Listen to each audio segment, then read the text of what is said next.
শুরুতেই আমরা যে খবরে নজর রাখবো, নিঃসন্দেহে আজকের বড় খবর, সুপ্রিম কোর্টের নির্দেশে আপাতত চাকরিহারাদের বড় অংশের স্বস্তি।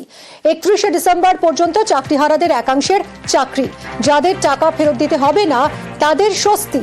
31শে মের মধ্যে বিজ্ঞপ্তি জারির নির্দেশ প্রধান বিচারপতি। 31শে ডিসেম্বরের মধ্যে নিয়োগ প্রক্রিয়া শেষের নির্দেশ। নতুন নিয়োগের সময়সীমা বাড়ল ডিসেম্বর পর্যন্ত। গ্রুপ সি, গ্রুপ ডির কর্মীদের ক্ষেত্রে কোনো হস্তক্ষেপ নয় কোর্টের।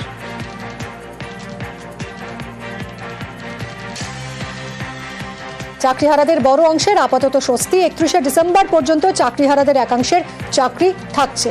রাজ্যে শিক্ষা ব্যবস্থার কথা মাথায় রেখে মধ্যশিক্ষা পর্ষদের আর্জি ছিল, যারা অযোগ্য বলে চিহ্নিত নন আপাতত তাদের চাকরি বহাল থাক। পর্ষদের সেই আর্জিতেই সাড়া সুপ্রিম কোর্টের। যাদের টাকা ফেরত দিতে হবে না আপাতত তাদের চাকরি বহাল থাকবে, নির্দেশ শীর্ষ আদালতে। নবম, দশম এবং একাদশ, দ্বাদশ শ্রেণীর শিক্ষকদের স্কুলে যাওয়ার অনুমতি দিল সুপ্রিম কোর্ট। তবে আগামী 31শে মের মধ্যে রাজ্য ও স্কুল সার্ভিস কমিশনকে নতুন নিয়োগ প্রক্রিয়া শুরুর বিজ্ঞপ্তি জারি করতে হবে। 31শে মের মধ্যে আদালতে হলফনামা দিয়ে তা জানাতে হবে রাজ্যকে। 31শে ডিসেম্বরের আগেই পরীক্ষা নিয়ে শেষ করতে হবে নিয়োগ প্রক্রিয়া। তবে নতুন এই নির্দেশ গ্রুপ সি ও গ্রুপ ডি কর্মীদের জন্য নয়, তাদের ক্ষেত্রে আগের নির্দেশই বহাল থাকবে। 31 মে 2025 পর্যন্ত আপাতত ইন্টারিম স্টেজে উনি বললেন যে তারা স্কুলে যেতে পারবে, কিন্তু গ্রুপ বি এবং গ্রুপ সি এর যে শিক্ষক কর্মীর নিয়োগ প্রক্রিয়া ছিল, সেই নিয়োগ প্রক্রিয়ায় যারা টেন্টেড বা নন টেন্টেড বলে ডিক্লিয়ার ছিল সেই ক্ষেত্রে হস্তক্ষেপ করেননি। কিন্তু 9, 10 এবং 11, 12 এর ক্ষেত্রে যে শিক্ষকরা ছিলেন যারা এখনো পর্যন্ত টেন্টেড বলে ডিক্লিয়ার হয়নি, তারা স্কুলে যেতে পারবে। প্রধান বিচারপতি স্পেসিফিক্যালি বলেছে যে 31 মে 2025 এর মধ্যে অবশ্যই তাদেরকে ফেস সিলেকশন প্রসেসের যে নোটিশটি সেটি অবশ্যই পাবলিশ করতে হবে, এবং যদি সে নোটিশটি পাবলিশ করতে ফেল করে তাহলে তাদের ওপর কস্ট ইম্পোজ করতে বাধ্য হবে। এবং আরেকটি নির্দেশ দিয়েছে যে এই সিলেকশন প্রসেস অতি দ্রুততার সঙ্গে কমপ্লিট করতে হবে, এবং সেই রিগার্ডিং একটি হলফনামা 31 মে 2025 এর মধ্যে জমা করবে, এবং সেখানে এনশিওর করবে, এই এফিডেভিটে তারা লিখে দেবে যে তারা ওই ডিসেম্বর 2025 এর মধ্যে ওই সিলেকশন প্রসেস কমপ্লিট করবে।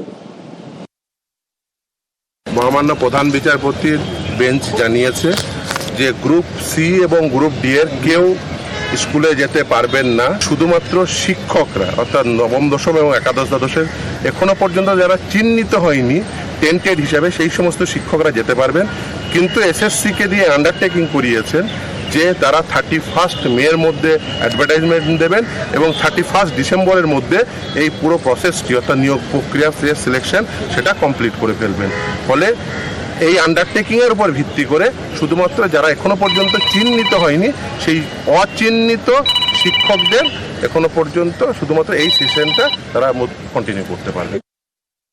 স্বস্তির থেকে আমাদের অস্বস্তি আরও বহুগুণ বেড়ে গেল। তার কারণ হচ্ছে, দেখুন, 31শে ডিসেম্বর পর্যন্ত চাকরি, এটা তো আমাদের প্রাপ্য ছিল না। আমরা তো এটা একটা আজীবনের জন্য চাকরিটা আমাদের নিজেদের মেধায় যোগ্যতার ভিত্তিতে আমরা অর্জন করেছিলাম। এই পরীক্ষাটা যে ওরা নিতে চাইছেন, সেটা কি আমরা শুধু এসএসসি 2016 ব্যাচ পরীক্ষা দেবো, নাকি সবাই ফ্রেশাররা সবাই পরীক্ষা দেবে, সেটা এখনও কিন্তু ক্লিয়ার নয়। ফ্রেশদের সঙ্গে যদি আমাদের পরীক্ষা দিতে হয়, আমাদের কম্পিট করা ভীষণ মুশকিল। স্বস্তি তো নয়, এবং আরও অস্বস্তি। তার কারণ এটাই যে একজন ক্যান্সার রোগাক্রান্ত ব্যক্তি যদি জেনে যায়, ডাক্তার যদি তাকে বলে দেয় যে আর 3 মাস পরে তুমি মারা যাবে, 3 মাস যাওয়ার আগে পর্যন্ত সে মরতে থাকে। আমি স্কুলে গিয়ে আমি আবার স্বাভাবিক হব, হঠাৎ করে আবার আমি অস্বাভাবিক হয়ে উঠবো, এ তো আরও বেশি কষ্টের।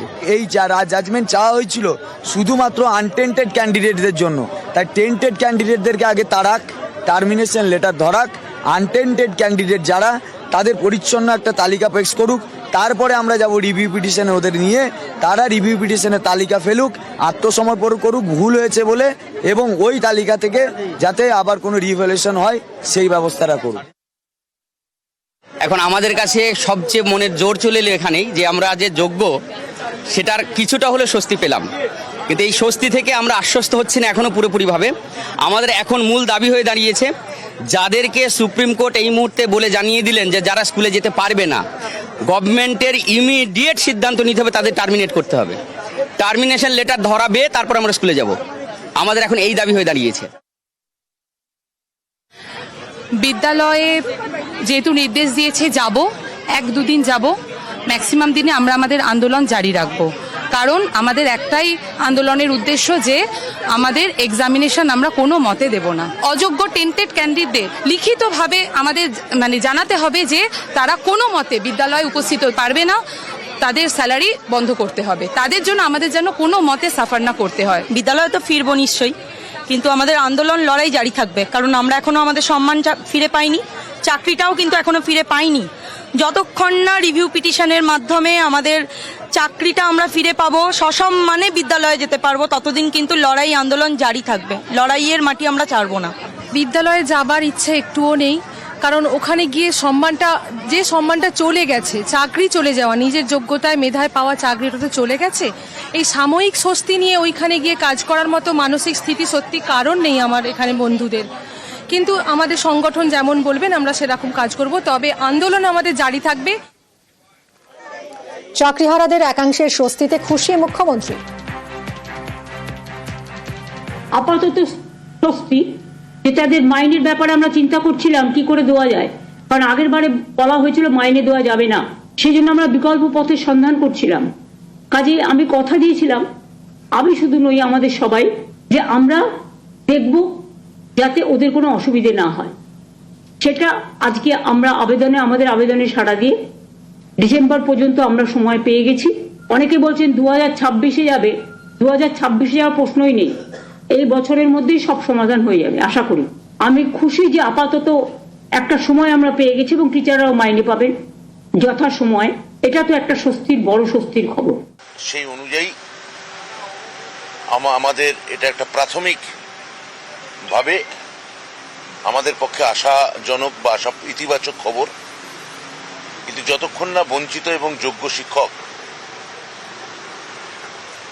আইনি পরামর্শ সমেত, আইনি সহযোগিতা এবং মুখ্যমন্ত্রীর তত্ত্বাবধানে যতক্ষণ না আমরা তাদের পূর্ণ মর্যাদা ফিরিয়ে দিতে না পারছি যোগ্য বঞ্চিতদের, ততক্ষণ আমাদের কোনো স্বস্তি নেই। আমরা এটা শেষ পর্যন্ত দেখব, যাতে আমরা মাননীয় মুখ্যমন্ত্রী যেমন বলেছেন, আমরা যাতে ওদের পাশে আইনি সহায়তা দিয়ে পূর্ণভাবে পাশে থাকতে পারি। কালকে যারা যারা স্কুলে যাবেন, কালকে সেই তালিকাটা কিভাবে তৈরি হবে, কারা যোগ্য হয়ে যাবে সেটা কি আপনারা? শিক্ষকদের ক্ষেত্রে তো আলাদা কোনো তালিকার কথা মহামান্য সুপ্রিম কোর্ট বলেননি, ফলে এই প্রশ্ন ওঠে না। আমরা আইনি পথে যেটা যেটা করার সেটা সবটাই করব। এটা তো আজকে বোর্ড, আমাদের বোর্ড মানে মাধ্যমিক মধ্যশিক্ষা পর্ষদ, তাদের একটা আপৎকালীন আবেদন ছিল, সেই আবেদনে মহামান্য সুপ্রিম কোর্ট সাড়া দিয়েছেন। এরপরও যা যা ধাপ আছে তাতে আমি বললামই, তার পুরোটা আমরা কমপ্লাই করার আমরা করতে বদ্ধপরিকর। 21 তারিখ আপনাদের যোগ্য অযোগ্য একটা তালিকা দেওয়ার আপনি আইনি পরামর্শ পেলে সাবজেক্ট টু লিগাল দিয়ে আপনি বলেছিলেন সেটা করবেন, সেটার কি স্ট্যাটাস? সেটা এসএসসি আপনাদের যথাসময়ে জানিয়ে দেবে। বলছি আজকে দেখা যাচ্ছে শুধুমাত্র শিক্ষকরা ছাড় পেয়েছেন স্কুলে যাওয়ার ক্ষেত্রে, শিক্ষা কর্মীরা ছাড় পাননি। এইটাকে শেখানো তো অনেক যোগ্য। এটা তো পরের ধাপ, এটা তো একটা বোর্ডের ক্ষেত্রে এটা হয়েছে আমি বলেছি। এর পরের ক্ষেত্রে আমরা ওনাদেরও যোগ্য অশিক্ষক কর্মচারীদেরও পাশে আমরা আছি। মুখ্যমন্ত্রী স্বয়ং আজকে সাংবাদিক বৈঠক করে এটা জানিয়েছেন, ফলে আমি তাদেরও চিন্তা করতে বারণ করব। শিক্ষকদের ক্ষেত্রে আজকে যেমন রায় এসছে, পরবর্তী ধাপে দেখা যাক, আমরা তাদের ক্ষেত্রেও সর্বতভাবে থাকবো, এইটুকু আমরা আপাতত বলতে পারি। শিক্ষকদের একাংশ তো নিজের আবার পরীক্ষায় বসতে চাইছে না, কিন্তু কোর্ট তো বলছে পরীক্ষা দিতে হবে এবং তার প্রস্তুতি আমরা করতে হবে। মহামান্য আদালতের পর্যবেক্ষণ বা রায়ের উপর এক্ষেত্রে আমি কোনো মন্তব্য করব না। আচ্ছা, নতুন যে পরীক্ষা দেওয়ার কথা বলা হচ্ছে, সেখানে যে আমাদের ওবিসি সংরক্ষণ নিয়ে যে একটা হয়ে যাচ্ছে, সেক্ষেত্রে নতুন পরীক্ষা কি করা হবে যদি ওবিসি সংরক্ষণ না হয়? যদি কোনো পরীক্ষা বা ইত্যাদি যেগুলো আপনারা বলছেন, ভালো করে যদি রায়টা পড়ে দেখেন, তা 16 সালের রুলের উপর নির্ভরশীল।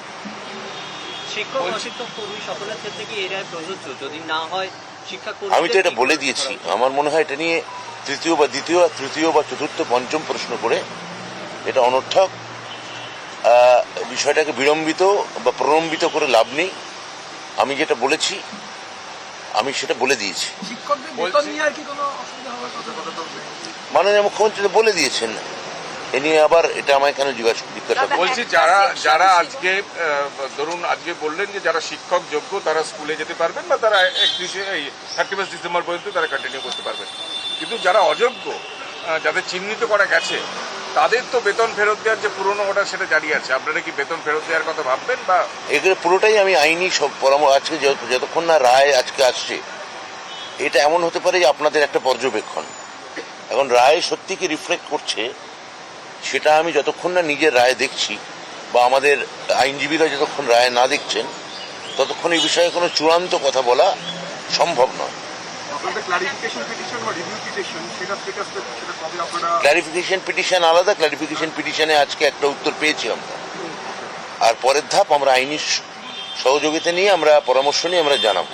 রিভিউ পিটিশনটা কবে নাগাদ হতে পারে এখন এই মুহূর্তে আমরা বলতে পারছি না, কিন্তু সেটাও আমরা বঞ্চিত যোগ্য শিক্ষকদের সঙ্গে পরামর্শ সাপেক্ষে এবং আইনি সহযোগিতা সাপেক্ষে আমরা যথাসময়ে জানাবো। আপনি আগের বার বৈঠকের পর বলেছিলেন যে 15 দিনের মধ্যে বা 2 সপ্তাহের মধ্যে যোগ্যদের একটা তালিকা, যোগ্য অযোগ্যদের তালিকা, সেটা এক্ষুনি বললাম, এসএসসি জানিয়ে দেবে 21 তারিখের মধ্যে, হ্যাঁ জানিয়ে দেবে। আচ্ছা আপনারা